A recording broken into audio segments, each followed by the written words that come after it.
The medicine man lived on the outskirts of the neighboring town, in a small hut shrouded by thick forest. His reputation as a powerful sorcerer preceded him, and Mama approached with a mixture of fear and determination. "What do you seek, old woman?" the medicine man asked, his voice raspy but commanding. "I seek justice," Mama replied, her voice trembling slightly. "I seek to end the life of a woman who has brought shame upon my family." The medicine man regarded her with cold, calculating eyes. "Justice? Or vengeance? Does it matter?" Mama snapped.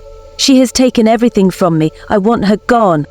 The medicine man chuckled darkly. "Very well." The sorcerer handed her a small clay pot filled with a dark, viscous liquid. "Pour this on her doorstep at midnight. By dawn she will be no more." Mama took the pot, dropped a bag of cowries for the sorcerer, and took her leave without looking back. She returned by nightfall, when everyone had slept. Even Neka was fitfully asleep. She crept to Neka's doorstep and began emptying the content of the clay pot the sorcerer gave her. Just then, Mama heard the thickets of bush rustle behind her, as though someone was behind her. This snapped her out of her gleeful imagination of how she'd end Neka. She turned back and peered into the thickets for signs, but no one was there. The bush had begone dead quiet once more. Mama, without thinking much of this, continued her journey to return home. The journey home was uneventful until she reached a dense thicket just outside her village. Mama stopped to ease herself, setting the clay pot carefully beside her. As she bent down, a sudden movement caught her eye. Before she could react, a large royal cobra emerged from the underbrush. Its hood flared, and its dark eyes locked onto hers. Mama froze, her breath hitching in her throat. The cobra struck swiftly, spitting venom directly into her eyes. She let out a blood-curdling scream, stumbling backward and clawing at her face. "My eyes! My eyes!" she wailed, her voice echoing through the empty forest. But the village was far, and no one would dare venture into the bush at night for fear of encountering malevolent spirits. The next morning, a group of farmers found Mama near the edge of the forest. Her eyes were swollen shut, her face streaked with dried tears. She clutched the clay pot tightly to her chest, muttering incoherently. They carried her back to the village, where the elders and villagers gathered in shock. "What happened to her?" one woman whispered. "Perhaps the gods have punished her for her wickedness," another replied. That night, racked with pain and humiliation, she made a fateful decision. Unable to bear the disgrace any longer, she consumed the contents of the pot meant for Neka. By dawn, Mama was found lifeless in her hut, her eyes wide open and foam frothing from her mouth. The clay pot lay shattered beside her. The village erupted with whispers. Neka, now carrying her pregnancy with quiet pride, remained silent through it all. She shed no tears for Mama, though her heart ached for the pain that had led to such a tragic end. The elders declared the matter closed, attributing Mama's death to the gods. Life in the village slowly returned to normal. And as the months passed, Neka gave birth to a healthy girl. Neka's childbirth brought joy and a deep sense of vindication. Maka, who had earlier given birth to a boy, watched in astonishment as Maduka, Neka's husband, doted on the baby girl with an affection that seemed to eclipse even the love he had for Amaka's son. The child was named Apunawu because her beauty glowed like the morning sun, and the village quickly became enchanted with her. In her early years, Apunawu formed many friendships. Children from all corners of the village flocked to her. They delighted in her presence, eager to accompany her to the stream or share a laugh. Even Obina, her older brother, grew deeply attached to her as his sister. Apunawu's beauty and charisma extended far beyond her immediate circle. The elders spoke of her glow, and the market women adored her, often calling her Neka's star. Yet, there was one peculiar detail about her. One fateful evening, she eagerly reached out to hand her mother an oil lamp. As Neka prepared the evening meal, the moment her fingers touched the flame, she recoiled sharply, letting out a startled cry. Neka rushed to her side, examining her hand, but there was no visible burn. "It hurts, Mama," Apanawu whimpered, clutching her fingers close to her chest. Neka's face darkened with worry. She knelt and took her daughter's hand in hers. "You must never touch fire again, my child," she said, her voice firm but tinged with fear. "It is not for you. Promise me you will not try this again." "Nah, I promise, Mama," Apunawu replied with wide, solemn eyes. From that day, Neka forbade her daughter from cooking or even lighting lamps. Maduka, whose love for Apunawu knew no bounds, supported his wife's decision without hesitation. He too noticed the peculiarity, but chose not to question it. As Apunawu grew older, her beauty blossomed, captivating the entire village. The old men watched her gracefully walk past, her full waist swaying like the wind, and wistfully wished they were young again. The older women embraced her as their own, often calling her our daughter. The young men, mesmerized by her charm, did everything they could to gain her attention. Some would carry her pots to the stream, while others helped her in the market. Many would visit her family's compound, breaking firewood or cutting plantains, all in the hope of impressing her. Despite their efforts, Apunawu remained humble and distant, always guided by her mother's wise counsel. The annual native dance festival was the most anticipated event in the kingdom, drawing people from far and near to witness the beauty and grace of the maidens. Among the contestants, Apunawu stood out, her radiance unmatched as she moved to the rhythm of the drums. Adorned in coral beads and a shimmering wrapper, her presence seemed to command the attention of everyone present. The king, queen, and their son, the prince, sat atop a grand dais, observing the maidens as they danced. Each girl gave her best, but when Apunawu stepped forward, the atmosphere shifted. Her waist moved with such elegance and precision that it seemed as though the drums beat solely for her. The crowd erupted into cheers, chanting her name, "Apunawu! Apunawu!"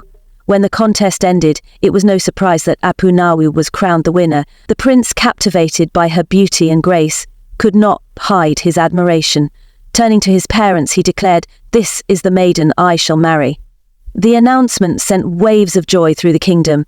Preparations for the wedding began immediately, with plans for a grand celebration that would draw visitors from neighboring kingdoms.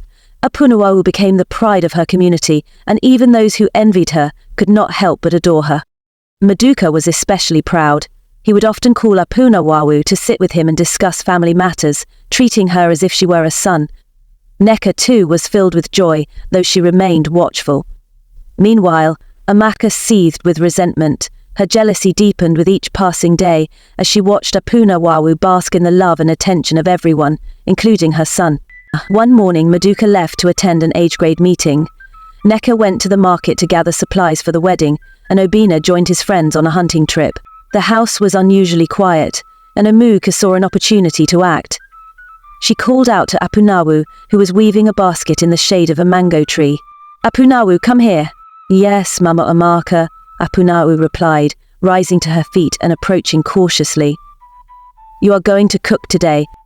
"But Mama Neka said I should never go near the fire," Apunawu protested, her voice trembling. "Nonsense. You are going to be a bride. Do you think the prince will want a wife who cannot cook?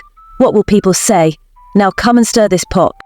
"Amaka, I don't need to cook. The prince has servants." "Enough!" Amaka interrupted, dragging her by the arm to the kitchen. Reluctantly, Apunawu approached the fire, fear etched on her face.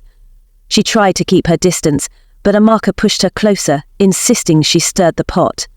As Apunawu reached for the ladle, her hand grazed the edge of the flames. Immediately, her skin recoiled as if burned, and she cried out in pain.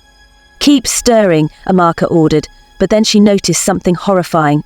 Apunawu's side, closest to the fire, began to melt.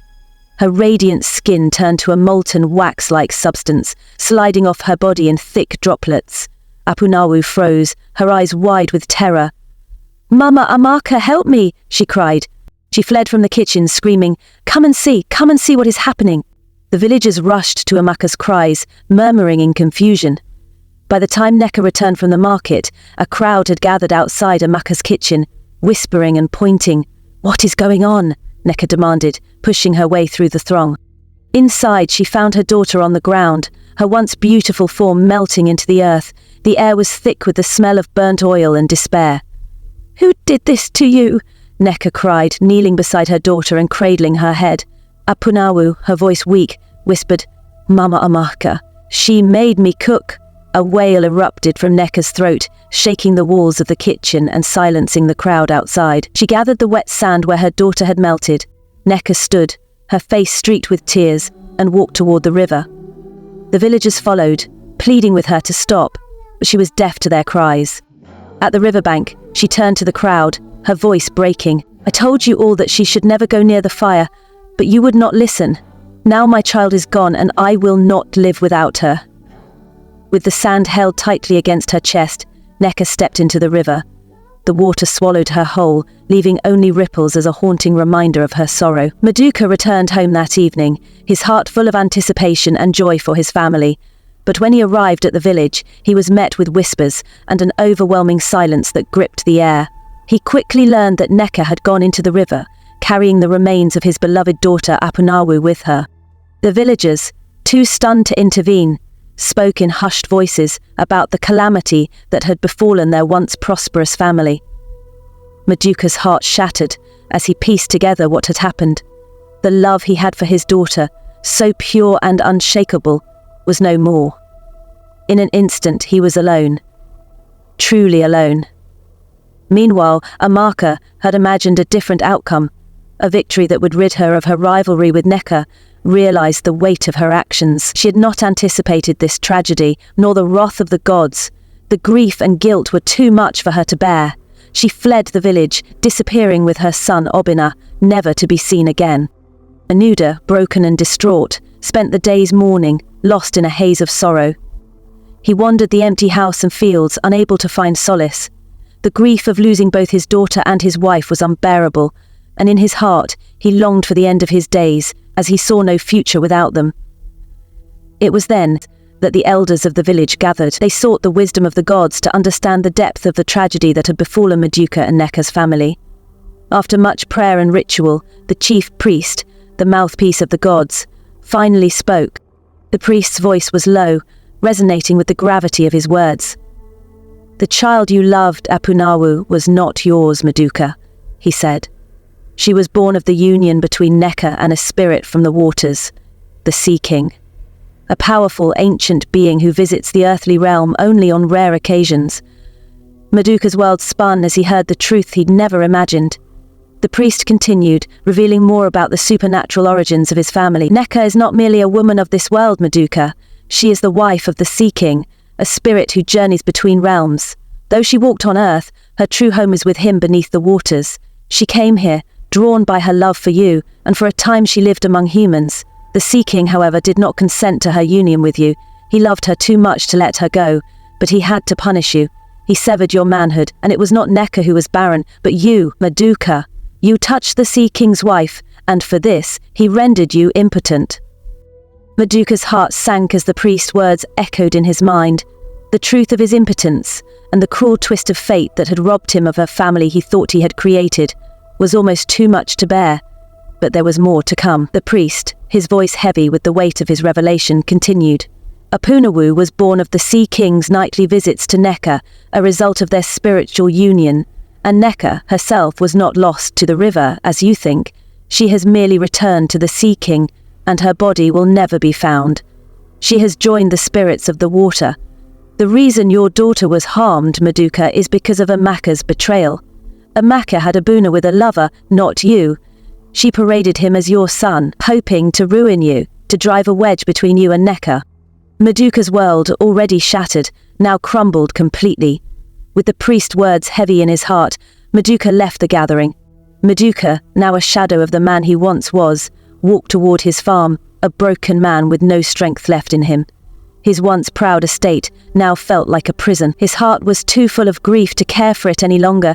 As he reached his farm, he did not look back, knowing that he would never return to the village. His soul, battered by the betrayals of the gods, of Amaka, and of his own impotence, led him into the forest. He walked deep into the land he had once worked with pride, cutting down trees, digging the earth. No one saw him again. People spoke in whispers, for they knew what had happened. They knew Maduka's heart had broken beyond repair, and that he had sealed his fate with his own hands. The village was silent. The news of Maduka's disappearance spread, but no one dared venture near his lands. Years passed, and the tale of Maduka, Neka, Apanawu, and Amaka became a whispered legend, passed down from generation to generation. The river, where Neka had disappeared, became a place of reverence and sorrow.